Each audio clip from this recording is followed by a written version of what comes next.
hello les amis Capricorne, ascendant Capricorne, signe lunaire en Capricorne, bienvenue pour cette guidance. Aujourd'hui nous regardons les changements en cours, quel qu'en soit le jour où vous regardez cette vidéo, peut vous concerner. Elle est intemporelle, donc si vous la regardez aujourd'hui, c'est que ça vous concerne. Aujourd'hui, nous regardons donc les changements dans les différents domaines de votre vie sentimentale, professionnelle, intérieure et les changements imprévus ici. Ça reste un tirage général qui ne pourra pas parler à tous les Capricornes de la même façon, donc n'hésitez pas à prendre les énergies qui vibrent avec ce que vous vivez actuellement au jour du visionnage de cette vidéo et vous pouvez vous faire votre propre lecture intuitive pour ressentir les énergies autrement, comme vous le sentez vous, et prendre les messages qui vous parlent.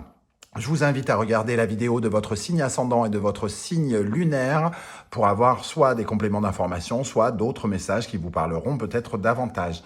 Dans la barre d'infos, vous trouverez mon adresse email si vous désirez des renseignements pour les tirages personnalisés ainsi que des liens pour rejoindre certaines guidances que je vous propose pour votre signe. Voilà, on commence avec le changement principal, l'énergie de ce changement qui vous attend, amis Capricorne. Nous avons Mercure et Scorpion. On nous parle ici d'un changement extrême. Alors, changement extrême, ça nous parle d'un revirement de situation à 160 degrés, un tournant peut-être de votre vie, un changement radical, ou la résolution d'un problème, d'un gros problème, quelque chose en tout cas qui a une petite connotation extrême. C'est-à-dire qu'avec le Scorpion, c'est une véritable transformation qui s'opère avec ce changement, une transformation de voie professionnelle, une transformation peut-être dans votre vie sentimentale, peut-être les deux en même temps, qui sait. En tout cas, ici, on peut avoir des nouvelles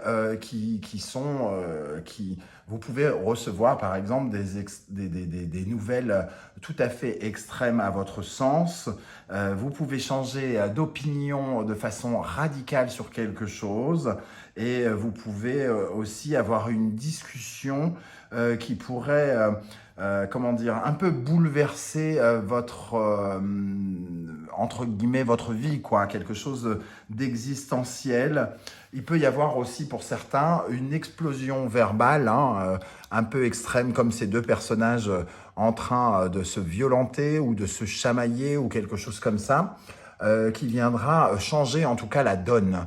Voilà, c'est ce que je ressens en tout cas avec ces deux énergies, une transformation radicale. Il y a quelque chose qui entraîne un vrai changement sur 160 degrés peut-être dans votre vie, changement de région, changement de vocation, que sais-je encore. Je ne sais pas comment ça va vous parler personnellement.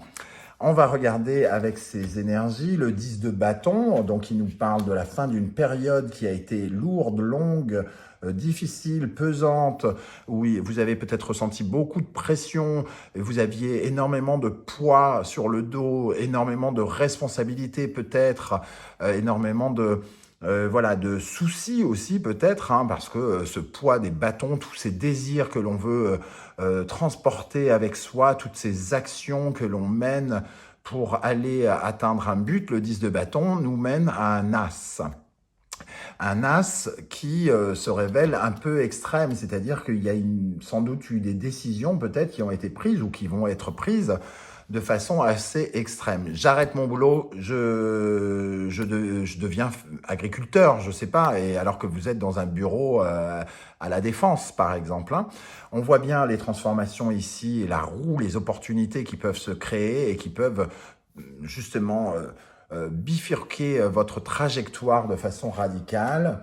Et nous avons le 10 d'épée qui nous parle vraiment la fin d'un cycle. Ici, on est à la fin d'un cycle qui a pu vous sembler difficile, compliqué. Alors, ça semble, le mot extrême pourrait laisser présager quelque chose de difficile, mais j'ai comme l'impression que c'est plutôt ce qui était avant qui était difficile et que des solutions vont être trouvées à vos problèmes, et que quelque chose va se résorber, un problème va se résoudre ici avec ces deux 10 qui entourent le 10 de la roue. On a 3 10 ici, 3 10, c'est-à-dire 3 1. des changements et des changements. Quelque chose de véritablement, comme on le voit avec ces 3 cartes radicales, aussi radicales que cette énergie-là. Bon, on va regarder dans le secteur sentimental et relationnel. Est-ce que ça nous parle aussi de ce secteur ? J'ai l'impression que oui, on retrouve ce Scorpion et ce Pluton, une transformation radicale, on abandonne quelque chose, quelqu'un, un lieu, on abandonne nos racines, notre famille, certains projets, on part dans une nouvelle direction. Ici, on laisse tomber quelque chose, hein. On laisse tomber notre foyer, notre région, l'endroit où on vit, on casse un couple, on tourne le dos à quelque chose qui était peut-être prévu. Ah, quand même. Donc, on voit en tout cas, vous voyez, on a vraiment le fonctionnement du feu. Il y a de l'énergie, en tout cas d'action, de mouvement, ici avec ce feu. Ici, on abandonne quelque chose pour renaître, pour de la nouveauté avec le Verseau ici. C'est une sorte de révolution, hein. Il y a aussi un côté extrême avec Uranus ici et Pluton, la régénération. On régénère notre vie sentimentale et relationnelle. Peut-être qu'on change de tout au tout les gens avec qui on partage notre vie, on change notre façon d'être en couple, on change quelque chose en couple avec notre compagnon ou notre compagne de façon radicale. On déménage aux États-Unis ou je ne sais où et, pour refaire notre couple ailleurs, par exemple, hein. Je suis complètement surexcité, hein. Donc il y a vraiment quelque chose de dingue ici, hein. Les amoureux, le 6 de coupe et l'étoile. L'étoile, ça nous parle du futur. Le 6 de coupe nous parle du passé. Et l'étoile, certes, elle va mettre du temps, on va mettre du temps à atteindre ce futur prometteur, cet espoir, mais on voit bien qu'on tourne le dos au passé, hein, quelque part, pour se mettre en harmonie avec soi ou avec l'autre. En tout cas, on cherche à créer de l'harmonie ici, on cherche sa complémentarité, on cherche à se réestimer, à retrouver dans le miroir ce que l'on a envie d'y voir. C'est ce que je ressens. On est comme un jumeau avec ces amoureux-là qui cherchent à voir son propre reflet de l'autre côté, soit chez votre compagnon, soit chez vos amis. Mais en tout cas, vous tournez une page pour vous intéresser à des gens qui vous ressemblent mieux, et peut-être un nouvel horizon relationnel ici qui est très prometteur, qui va vous apporter plus de naturel, plus de sincérité, plus de simplicité.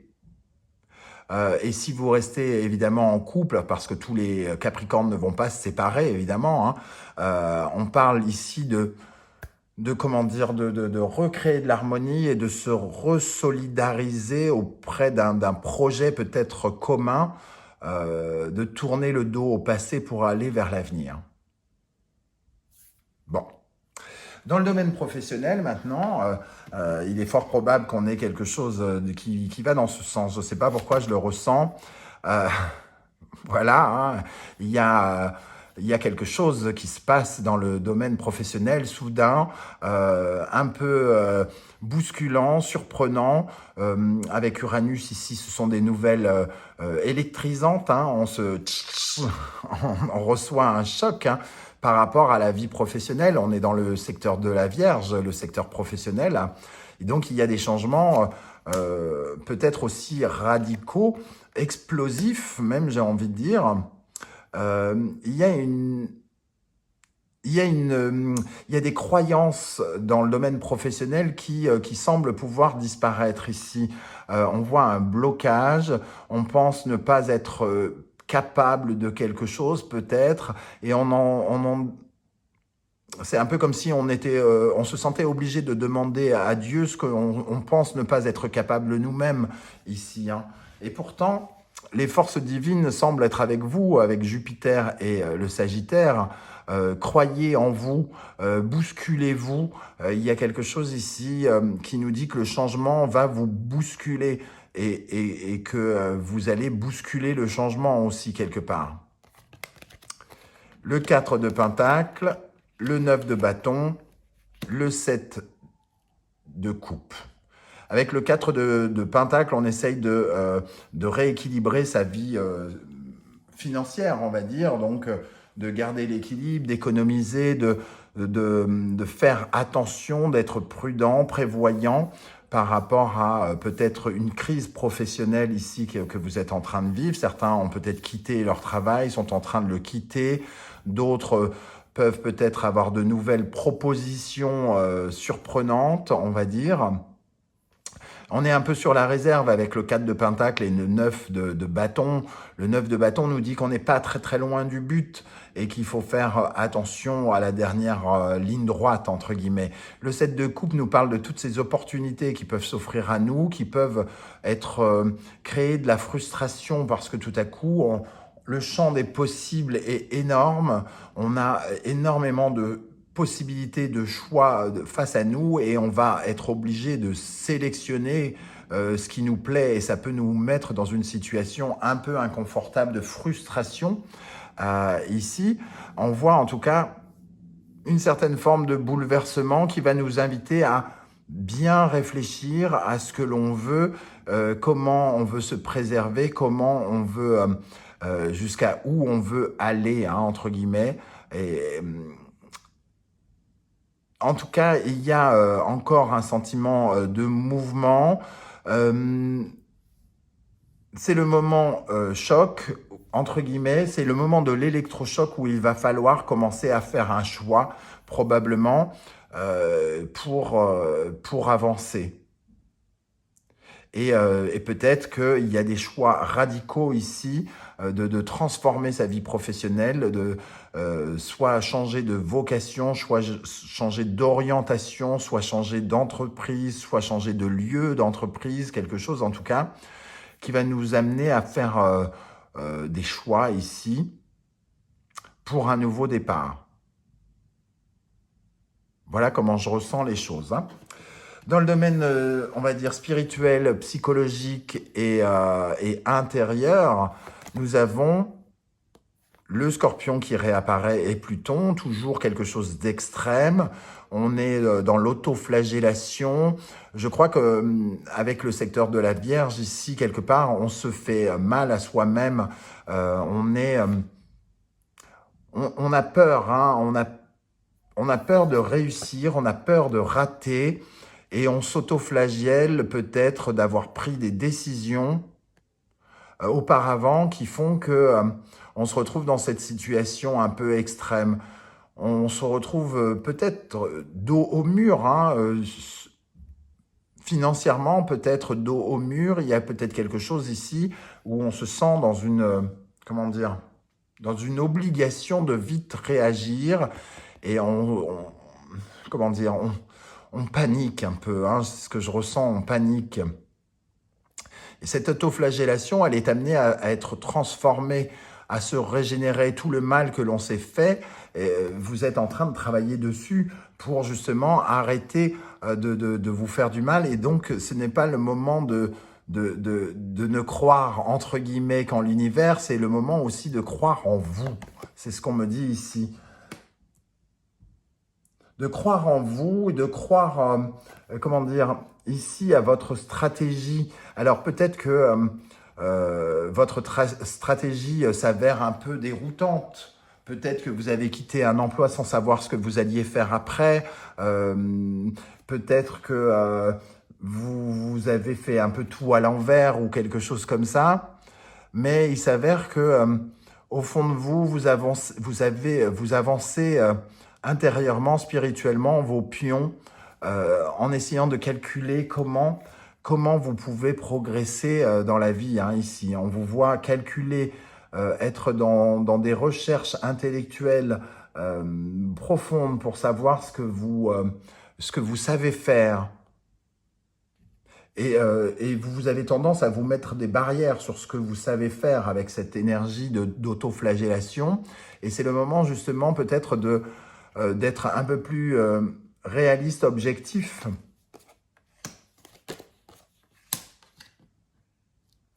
On voit le savoir qui réapparaît avec la grande prêtresse. Elle aussi, elle cherche, hein, elle calcule, elle analyse tout ça. Et on sent qu'il y a peut-être quelque chose qui se fait expressément, qu'on ressent expressément à l'intérieur de nous, un besoin de guérison rapide, comme si on était face au mur, face à cette guérison qu'on est amené à vivre ici. Il y a véritablement un changement assez radical hein, qui influe sur tous les secteurs de votre vie, j'ai l'impression. Ceci entraîne cela. C'est la phrase que j'entends là, comme si vous vouliez changer de vie professionnelle et que vous emmenez votre couple de ce fait et que vous emmenez votre vie intérieure. Ça bouleverse un peu tout, il y a tout à gérer. Il y a une situation peut-être aussi de stress, hein, de voir tout se bouger, tout se transformer, tout changer pratiquement en même temps. Quel est le changement imprévu qui pourrait justement vous bouleverser? Alors, on a l'impression qu'il y a déjà suffisamment de changements. Ici, nous avons l'énergie du menottage. On est un peu menotté avec quelqu'un. Hein. Il y a peut-être un accord, un partenariat qui est difficile à couper ici, hein, qui refait surface. Ah oui. Oui, il y a quelque chose qui nous limite ici. Hein. Il y a soit une personne, soit quelqu'un qui essaye de nous... soit une personne ou quelqu'un, bah, c'est pareil. Hein, soit une personne, quelqu'un ou une femme ou un homme. Il y a quelqu'un ou quelque chose ou nous-mêmes qui nous empêchons hein, d'agir. Hein. On se sent un peu prisonnier ici, prisonnier de quelqu'un. Comme si on lui avait remis les clés ici et qu'il fallait se libérer de ce partenariat, de ce contrat, et que ça doit passer peut-être par un changement un peu brutal. Ici, le cavalier d'épée, c'est pas forcément quelqu'un qui vous veut du bien, hein, c'est quelqu'un d'assez guerrier. Il y a une guerre à mener pour s'enlever les menottes ici, pour pouvoir se diriger vers son nouveau désir et pour pouvoir être enfin dans le partage. Certains peuvent être amenés à se sentir bloqués par un contrat alors que expressément ils ont envie de changer quelque chose, par exemple dans leur vie professionnelle ou amoureuse par exemple, et on se sent, comment dire, soit manipulé, soit saisi par quelqu'un qui veut nous empêcher de faire ce qu'on veut. Ça peut représenter une certaine forme de violence aussi, de conversation, de partenariat ou de quelqu'un qui pourrait vraiment s'opposer à nous. Il y a, entre guillemets, de l'amour ici. Donc c'est quelqu'un qui peut-être qui tient à nous, hein, ou alors quelqu'un qui rabaisse notre valeur, qui nous fait croire qu'on n'est pas capable. Et c'est peut-être pour ça qu'on s'autoflagelle, c'est peut-être pour ça qu'on ressent les choses aussi intensément. Quelqu'un qui ne veut pas nous voir partir peut-être aussi. Quelqu'un qui veut ne pas nous voir lui échapper. Alors que nous, on est plongé dans l'envie de partager, de vivre de nouveaux désirs, d'aller vers quelque chose de nouveau. Voilà les énergies que je ressens, les amis Capricorne, pour vous. N'hésitez pas à me dire comment ça vibre avec ce que vous vivez en commentaire. Je serais heureux de vous lire et de vous répondre. En tout cas, ça a l'air assez intense pour vous. C'est ce que je ressens. N'hésitez pas à me décrire ce que vous vivez. Ça m'intrigue énormément. Et si vous pouviez prendre le temps de liker, de partager sur les réseaux sociaux et de vous abonner si ce n'est pas déjà fait, je vous en remercie grandement. On se retrouvera bientôt pour des vidéos, je ne sais pas tout à fait quand, j'espère que je n'aurai pas trop de retard parce que je suis en plein déménagement. C'est pour ça qu'il y a une réduction de budget sur la déco en ce moment. Tout commence à partir dans les cartons. Bientôt, c'est moi qui vais me plonger dans le carton. Et on se retrouve très très bientôt, j'espère, dans les temps pour vous proposer les guidances habituelles. Je vous dis à très bientôt. En attendant, merci d'être là. Ciao, ciao.